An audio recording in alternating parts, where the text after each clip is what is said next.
صباح الخير.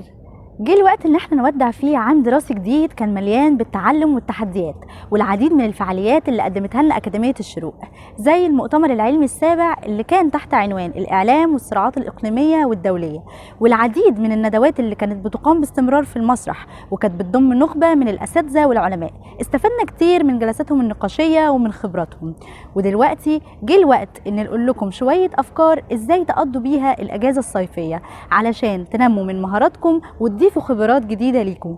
بالنسبة للناس اللي بتحب السفر تقدروا ان انتوا تكتشفوا وجهات جديدة تسافروا ليها، تسافروا محافظات ما رحتوهاش قبل كده، تشاركوا اهلها عاداتهم وتقاليدهم وتعرفوا عنهم اكتر. اما بالنسبة للناس اللي بتحب المغامرة تقدر تتجه ان هي تخوض تجارب جديدة زي تسلق الجبال او الغوص او ان هي حتى تطلع رحلات سفاري.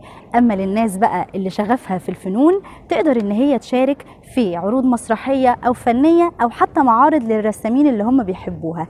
والناس اللي هوايتها القراءة يقدروا يقرأوا كتب جديدة في موضوعات ما كانوش بيقرأوا فيها قبل كده. اخر حاجة معانا واهم حاجة هي البرامج التطوعية اللي يقدر يشارك فيها الكثير من الطلبة والخريجين علشان يساعدوا اخواتنا من المحتاجين.